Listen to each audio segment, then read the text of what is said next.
And then we'll go ahead and conduct a roll call vote. All in favor? Aye. Aye. Okay. Any nays? Okay. The motion passes unanimously with no abstentions or nays. The next item on the agenda is the air quality program report. Mr. Roach, I don't know if you are going to present that or whether somebody from your team will. Madam Chair, members of the board, Mara Burstein, our Deputy Director, will be doing the air program report. Thank you. Madam Chair, if you don't mind, since this is my first official board meeting, I'd like to take a moment and give a little bit of background on myself, with your permission. Of course, thank you. Excellent. So I believe that my resume has been made public, and if anyone has any questions about my experience, please don't hesitate to ask. So in addition to providing a little bit of background on myself, I'll also be doing the air quality report, which will include the fiscal year 2020 accomplishments, as well as a couple updates. So as Dario said, I'm Mara Alana Burstein. I'm the new Deputy Director of Environmental Health, responsible for the AIR program. After earning a Bachelor of Arts in Environmental Studies from Willamette University in Oregon, I started my career as an AIR program manager at a private foundation in California, where I coached nonprofit leaders, including environmental justice groups, on how to effectively participate in environmental rulemaking processes using negotiation and litigation. From there, I worked on California air quality and energy policy for a large regulated utility. I worked on issues at the California Air Resources Board, the South Coast Air Quality Management District, the San Joaquin Valley Air Pollution Control District, and others. And as some of you may know, the latter two areas are in extreme non-attainment of federal air quality standards. I continued my career at Columbia University, earning a Master in Public Administration in Environmental Science and Policy at their School of Public and International Affairs. And for the past 6 years, I've been consulting for businesses, universities, and nonprofits to help them understand the air and energy policy landscape, as well as to provide them with communications and strategic planning support. So to date in my career, I founded 2 nonprofits and 2 businesses and have administered millions of dollars in grants to improve air quality in California. I'm excited to finally be home in New Mexico and bring my experience and ideas to the city and county to protect local health and allow businesses to thrive. Are there any questions before I get into the AIR team's accomplishments?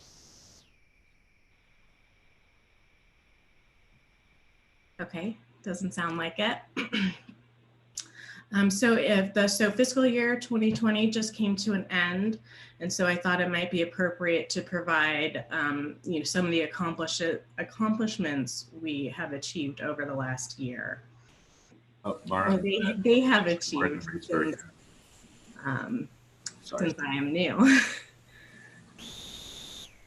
So through our vehicle emissions management, permitting, enforcement, and monitoring, the air quality team has maintained safe emissions limits for all criteria pollutants, thereby protecting the air we breathe. Specifically, the Vehicle Pollution Management Division transitioned its emissions inspector training program from the classroom to a hybrid online and hands-on practical curriculum. This new format is faster, it's more efficient, and it provides more direct and one-on-one learning for students. Our Small Business Assistance Program has assisted over 30 small businesses to comply with air quality requirements and to reduce waste from metal fabrication processes.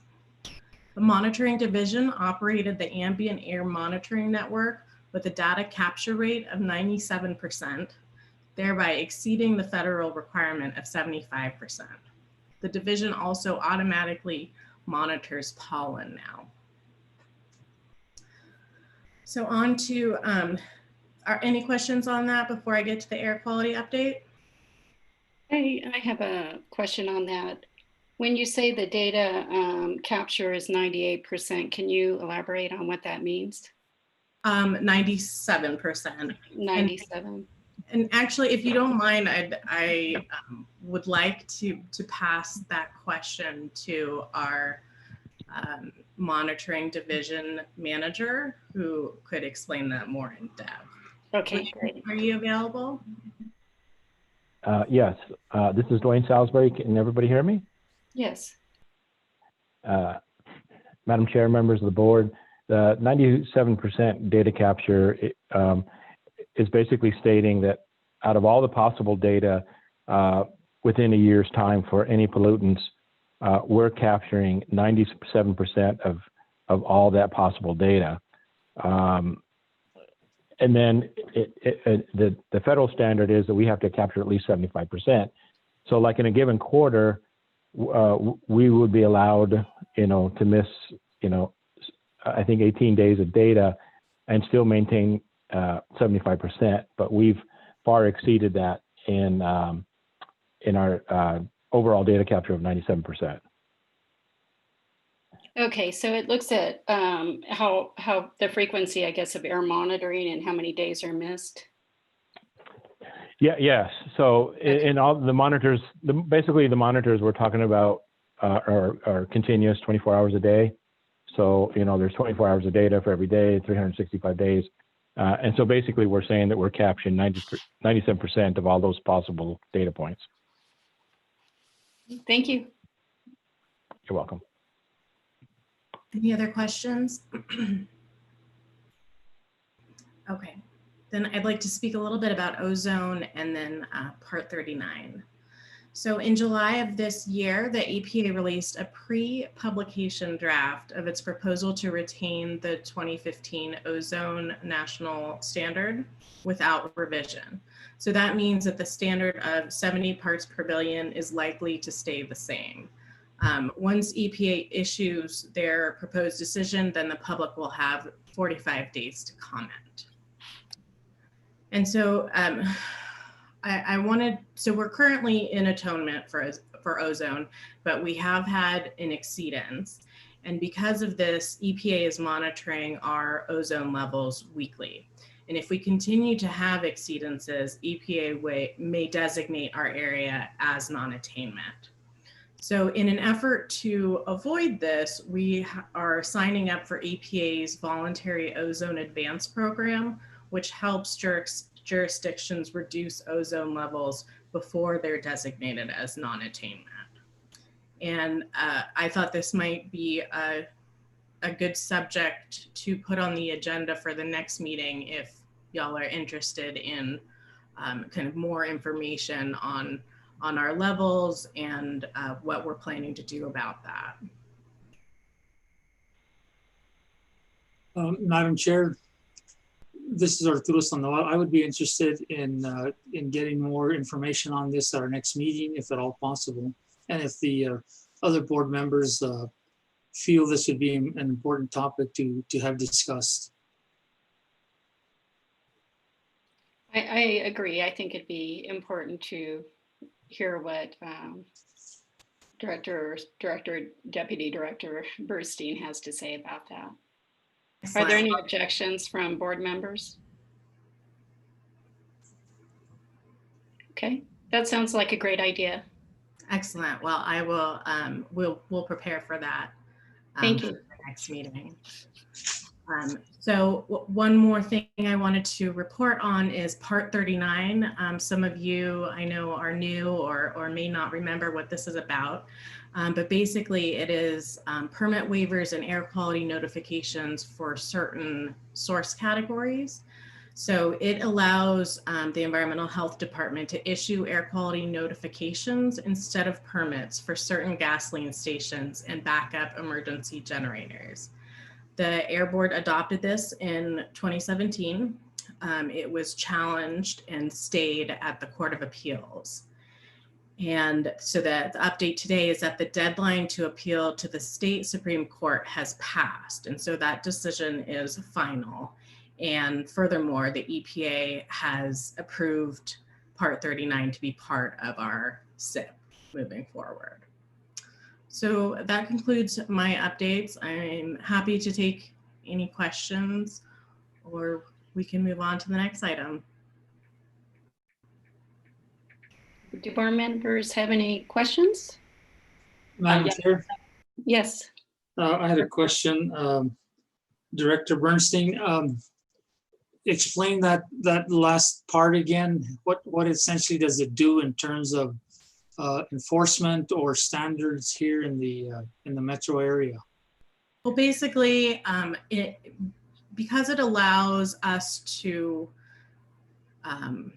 issue notifications instead of permits, it's a much faster and expedited process. And so for these kind of smaller sources, it allows our permitting team more room to be efficient with larger sources of pollution. Excuse me, can I do a follow-up question? Does this in any way lower standards if they had to go through the regular process? Yes, it's a much faster process instead of going through the permitting process, which can take I think 6 to 8 weeks. It is much quicker, and it's more, just a notification. Does it marginalize public input in any way? Yes, there is not an option for public participation for those notices.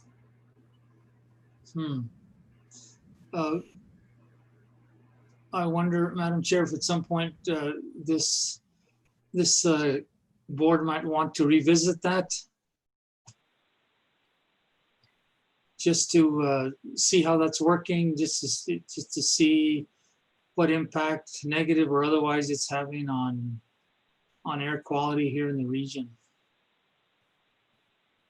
Thank you, Member Sandoval. Are there other comments regarding revisiting Part 39 and the changes that occurred, I guess, back in 2017, even though it was appealed? It sounds like it didn't go to Supreme Court, so it's in place.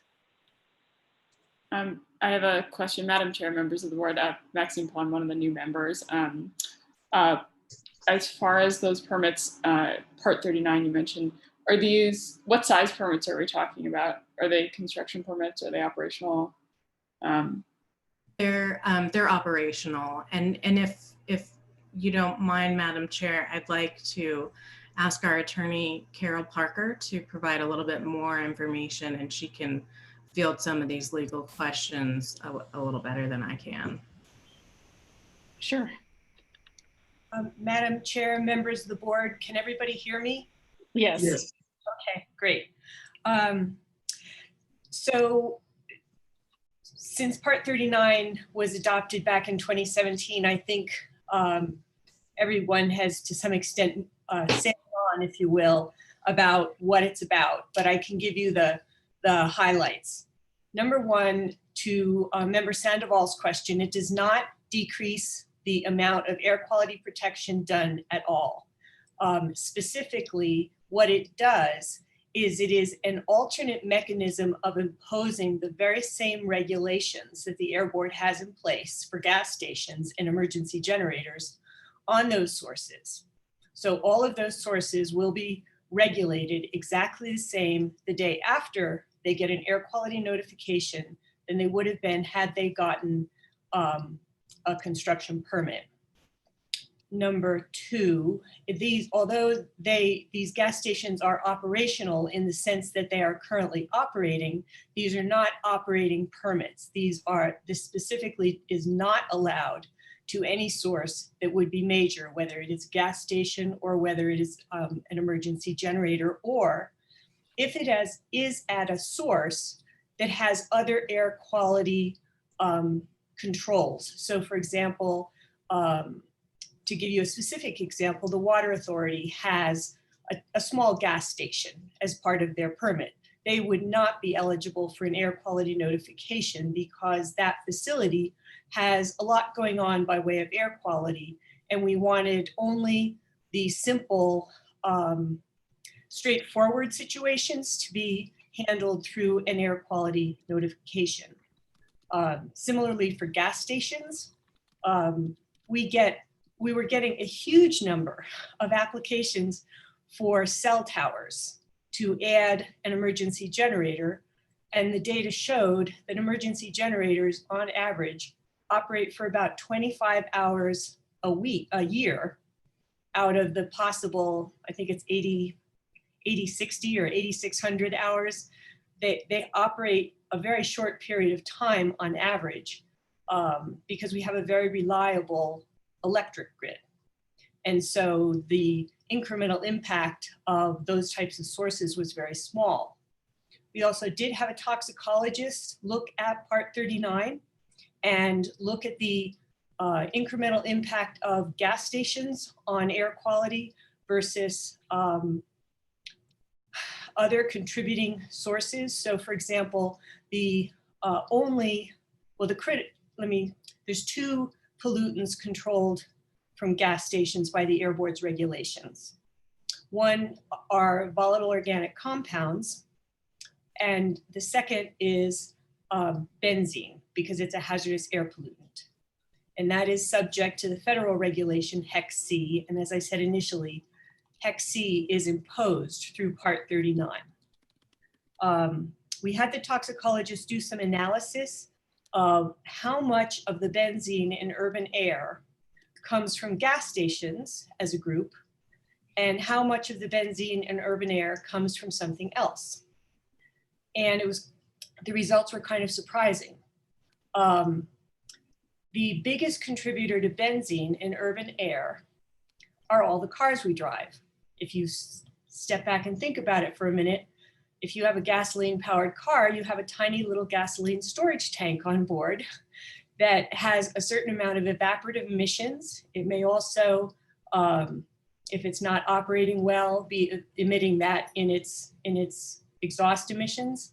And that altogether contributes 80% of the benzene in urban air in Bernalillo County. The second biggest contributor to benzene in urban air was wood burning. Now, many of us may not burn wood, but apparently there's enough wood burning, which is highly toxic. We think of it as, oh, that's that lovely pinion smell. It's actually not very healthy, is a significant contributor to benzene. The 200 plus gas stations in Bernalillo County contribute a total together for all 200 and some stations of 3% of the benzene in urban air. So that no matter what you would do on any one gas station decision, you would not make a net impact change to air quality. And on that basis, we felt that it was not worth the time it was taking to handle gas station permits that weren't having, as long as we could get all the controls in place. Instead, we should be spending more of the permitting effort on bigger sources that can and do have the potential to have very significant impacts on air quality.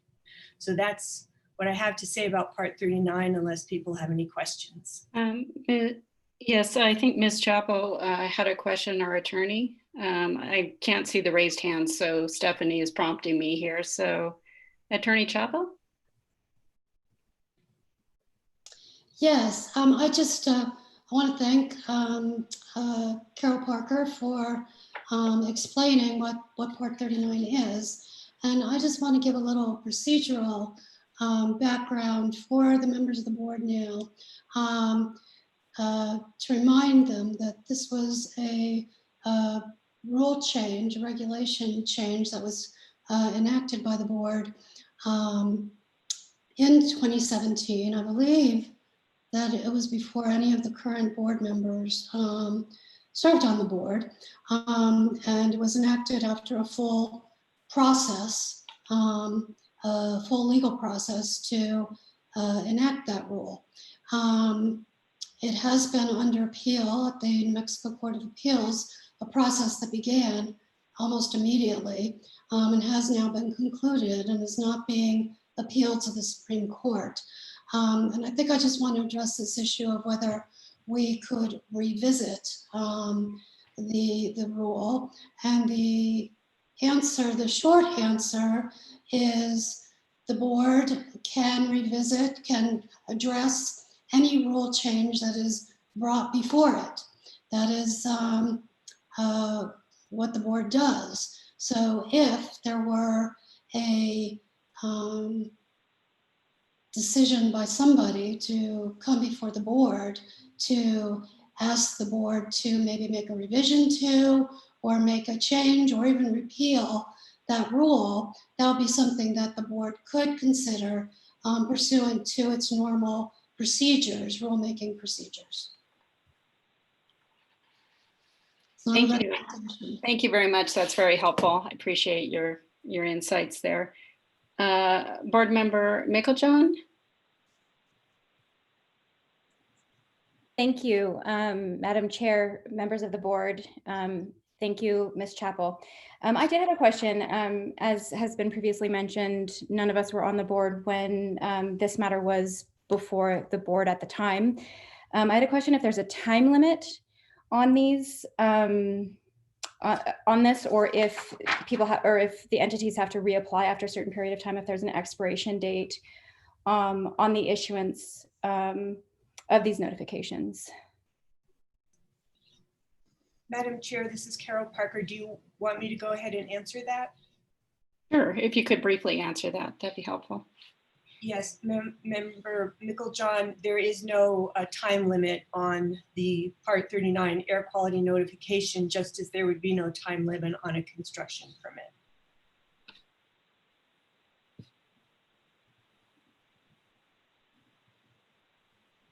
Can I continue with a follow-up question? Yes, I'm sorry, go ahead. Oh, it's okay. I'm taking notes. Wait, right after that, I lost my train of thought.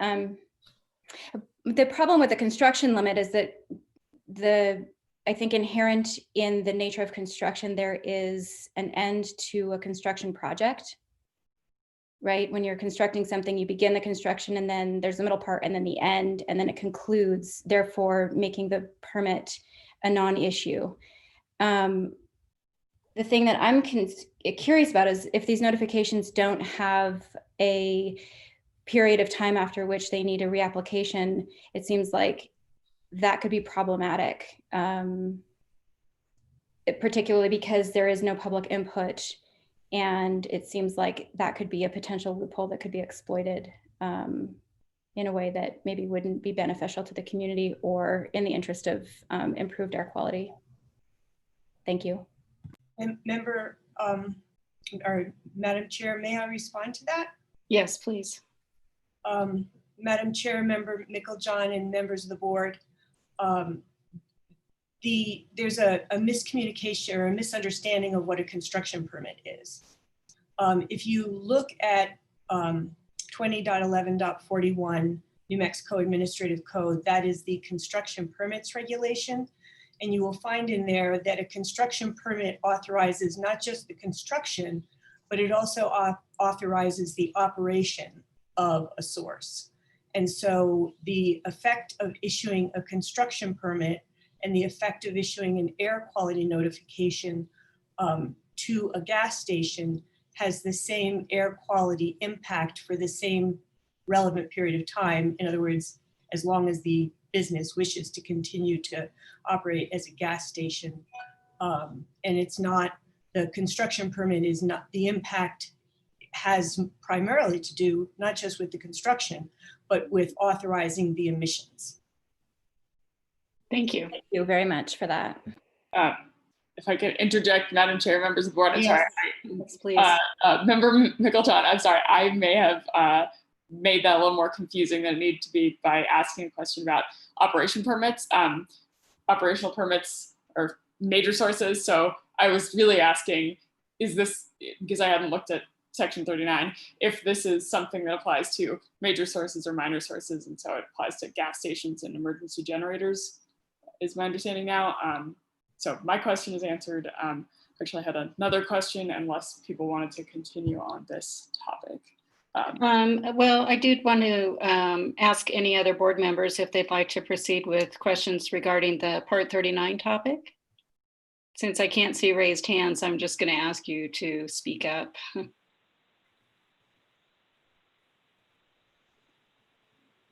Okay, I think it might be helpful to maybe pursue this also, the whole Part 39, maybe provide a little bit of background on that and the distinction between Part 39 and notifications and then construction permits. So Deputy Director, would you mind perhaps putting that on your future agenda for a board meeting?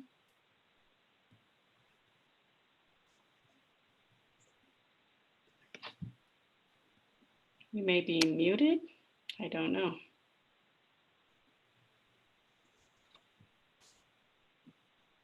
Looks like I don't see her. she just Okay. popped off. Mhm. Okay. Madam Chair, members of the board, Dario Rocha. Yes, we can certainly put that on as a future agenda topic. Okay, great. Thank you, Mr. Rocha. So I think Board Member Paul, you had another question? Thank you, Madam Chair. My other question was for Mara or whoever was in charge of, I believe, monitoring. We might have spoken with them the other day on our training. I was curious how many exceedances of the ozone NAC have occurred for us to be in that that program that for EPA to be paying attention for those weekly check-ins. And then I also wanted to mention real quick, sorry for taking a lot of time, Board Member Reitzel, who's the other new board member. I know her through a couple connections, but I texted her to find out if she was coming to the meeting, and she let me know that her brother passed away unexpectedly. So I sent her our condolences, but I just wanted to let you know that, Madam Chair, so that folks know that she's. Thank you so much. I'm so sorry to hear that. Thank you very much for letting me know. Mr. Rocha, can you respond? I don't know if the Deputy Director, it looks like Deputy Director Burstein is back. Were you able to hear the question by board member Paul? I believe so. But Okay. actually, I would like to pass the question off to Dwayne Salisbury, who is our monitoring division manager. Hello, can everybody hear me? Yes. Yes. Member Paul, can you clarify your question a little bit? I'm not sure I understood it all the way. Sure. I was asking how many exceedances of the ozone standard, of the 70 parts per billion standard there have been, and if you happen to have any sort of analysis yet, if you have a sense of what the sources are that are causing that, I'd be curious to know. But if you don't know, don't feel pressured to say so.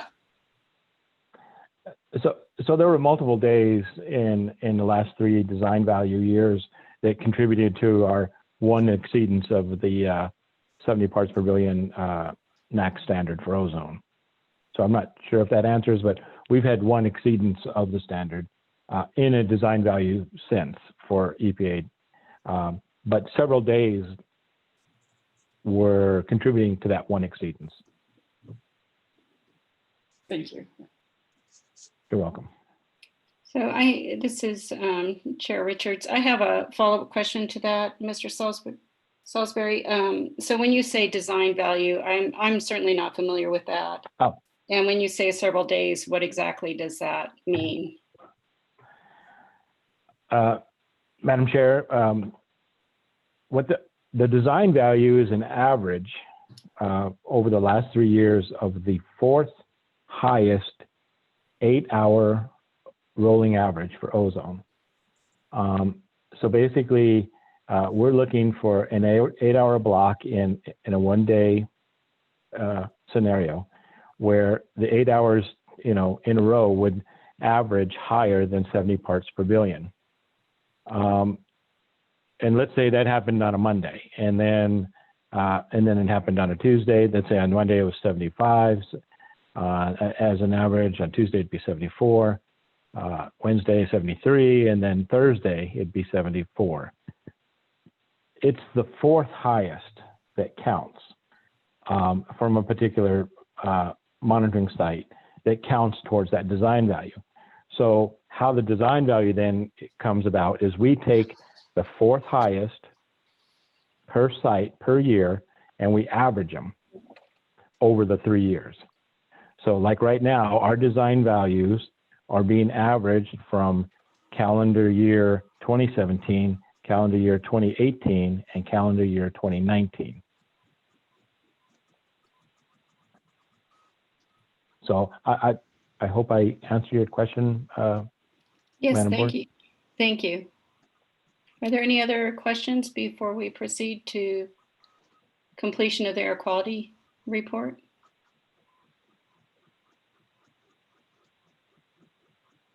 Okay, Deputy Director Brustein. That was all I had. Thank you so much for your time. Okay, great. Thank you very much for sharing your background with us. I appreciate it.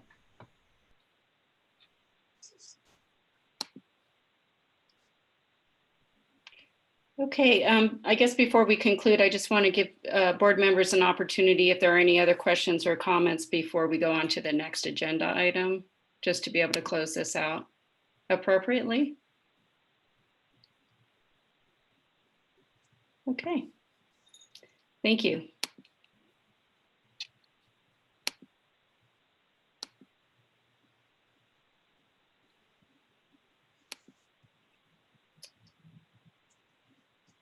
I believe the next on the agenda is introduction of our new board members, member Maxine Paul and member Elizabeth Reutzel. And unfortunately, member Reutzel is not available tonight. Please let her know our condolences go to her and her family. Board member Paul, would you like to just provide us a little bit of background and maybe why you decided to join the AIR board? We're really happy to have you. Madam Chair, members of the board, thank you so much. I'll be super brief because as you may have already noticed, I can talk a lot in these, especially in the technical areas.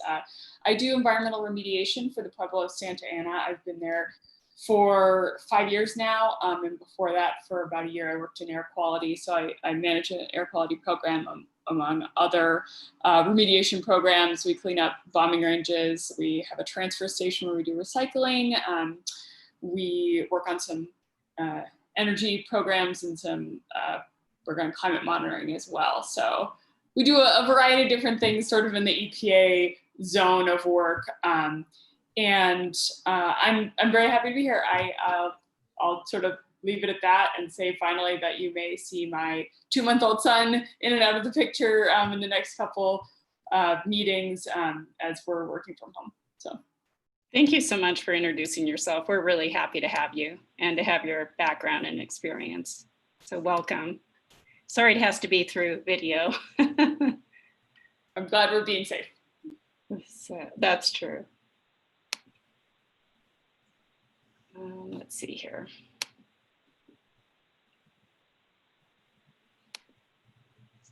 And then item number 4 has been tabled for now. We can now move on to public comment. Stephanie, I'm going to be relying on you to let me know whether or not we have anybody for public comment since I can't see the raised hand. Will do. I'll let you know if anybody does. And as of right now, I don't have anybody, I believe, that wish to speak for public comment. With the hands.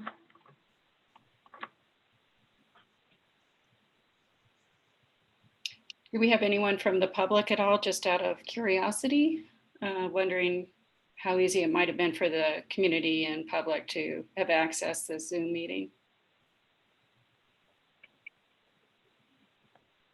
I do have several people on here that are not normally on at our meetings. Okay, good. This is from the public, definitely.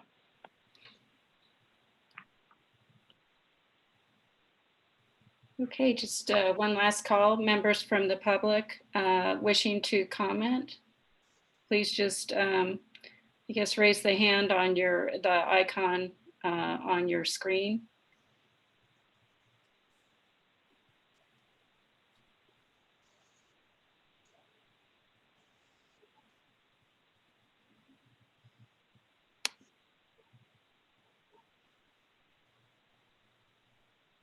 Okay, I'm going to go ahead and conclude this part of the agenda then and move on to item number 5. This is a nomination to elect the Air Quality Control Board Chair and Vice Chair position. I'm going to hand it over to Ms. Chappell so that she can explain the processes and why we're doing this. Hi again. I'm here to explain our processes under our bylaws for electing a chair and a vice chair. Our bylaws are a little bit complicated in this area, but just want to, before I get into the weeds, just say that bylaws are bylaws and they are important. They're the law under which we have to conduct ourselves. And there is no, anything that we do that is in contravention of the bylaws is technically illegal. And we don't want to do that. We want to follow our bylaws and do everything the way our bylaws say we should do things. We had a couple of things happen this year that have caused these provisions in our bylaws to come into play. The first was that our former chair resigned at the beginning of this year before the end of her term. And that was Chair Buffett. And when she resigned, under our bylaws, there's a provision that if a chair or vice chair resigns and there's a vacancy, the vacancy shall be filled. And the vacancy shall be filled at the next scheduled board meeting. So we did that with to fill the vacancy on the board that happened when Chair Buffett resigned, and we elected, the board, elected Chair Richards. And that was in probably February, a February meeting.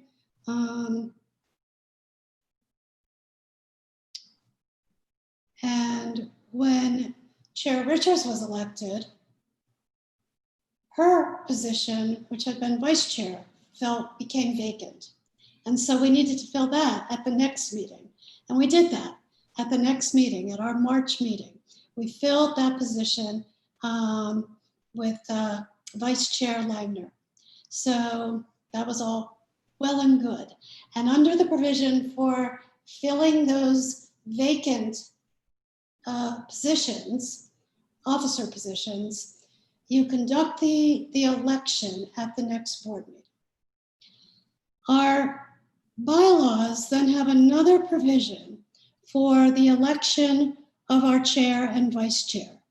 And it's a provision for having an annual election of chair and vice chair that occurs at our regularly scheduled April meeting. So if I can put this in perspective, when we elected Chair Richards and elected Vice Chair Langner, those were to fill positions. And when you fill a vacant position, you only hold that position until the next election. And the next election under our bylaws was to have happened in April. Well, we all know what happened. We didn't have an April meeting, and we haven't had a meeting since the March meeting. So we have not technically filled that position of chair for the annual term beginning in April of 2020 through April of 2021. We'd like to rectify that and conduct our election and elect a chair and vice chair to serve until April of 2021. And our bylaws have another little technicality that we have to fulfill. We have to hold that election, but we also have to take nominations for that election at the meeting prior to holding the election. This is in Article 4, subsection, Article 5, Article 5, subsection A of our bylaws, so that we shall take nominations for the chair and vice chair position at the meeting before we elect them. And then at the next meeting, we'll have the nominees, the slate of nominees, and we will have an election. So this action item is nomination to elect a board chair and vice chair. So we are going to take nominations right now, and we will conduct our actual election at our next meeting. I'll pass the floor to Chair Richards at this time to take nominations. Thank you. So are there any nominations for chair of the Air Quality Control Board? Madam Chair, I have Lori McMahon hand raised, just so you know, before we Okay. continue. Okay, Board Meiklejohn, Board Member Meiklejohn, I'm sorry. hand raised. Madam Chair, members of the board, I would like to nominate Kitty Richards. I want to second that nomination if that's required. It is Thank not you. required. Well, I'm doing it anyway. I Good. heard that. Madam Member Chair, Sandoval. I would like to nominate Susan Lundgren as our vice chair. Okay, let me finish the chair piece first. Oh, okay. I thought we could Okay, do it as a let me look slate. Let me look at my cheat sheet here and see here. Let's see. So there's a nomination, I guess, for myself, and it was by Board Member Meiklejohn, followed by Member Coleman. Are there any other nominations for chair?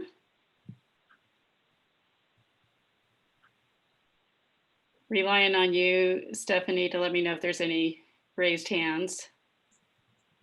There is not. Okay, so now I'm supposed to ask myself if I wish to accept the nomination to the position of chair. And yes, I'm fine with that as long as it's a year. Is it a year term? Well, you've been serving as the interim chair.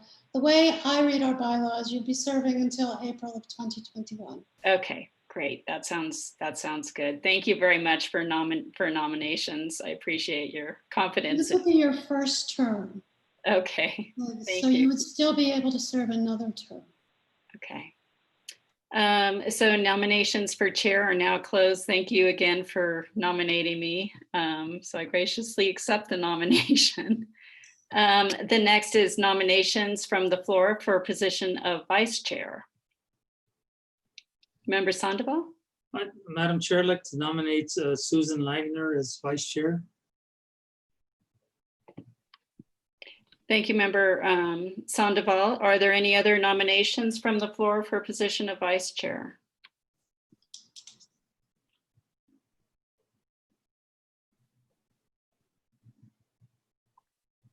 Okay. No other hands raised. Okay, thank you. Member Lungner, do you accept the nomination as vice chair?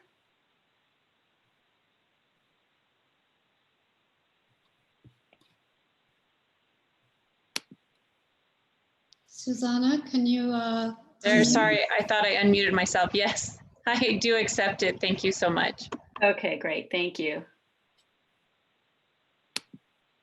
Okay, so nominations for vice chair are now closed, and I guess the vote comes then at our next meeting, oddly enough. So thank you very much, Sue, for going over that and why we're doing this again. I really appreciate it. It makes sense when you say it. I could never have done that. So thank you. Is there any other business?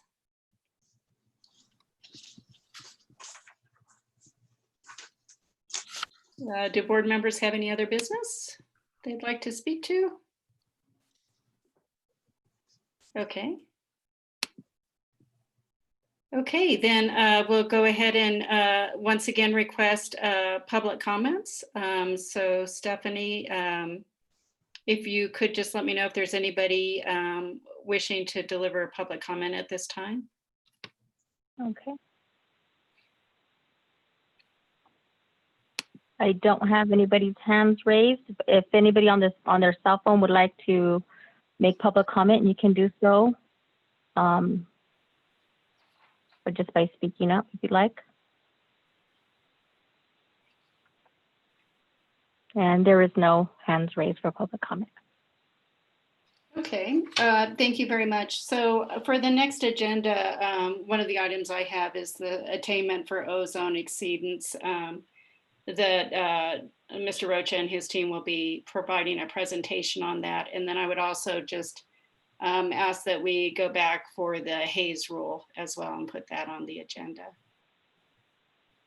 Okay, so no closing comments from the board. I really appreciate your time this evening and thank you for coming this evening. My condolences to both Mr. Murta and then to board member Reitzel.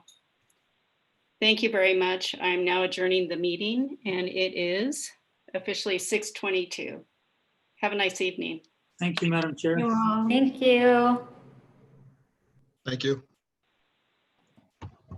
Thank you. Have a good week. Thank you.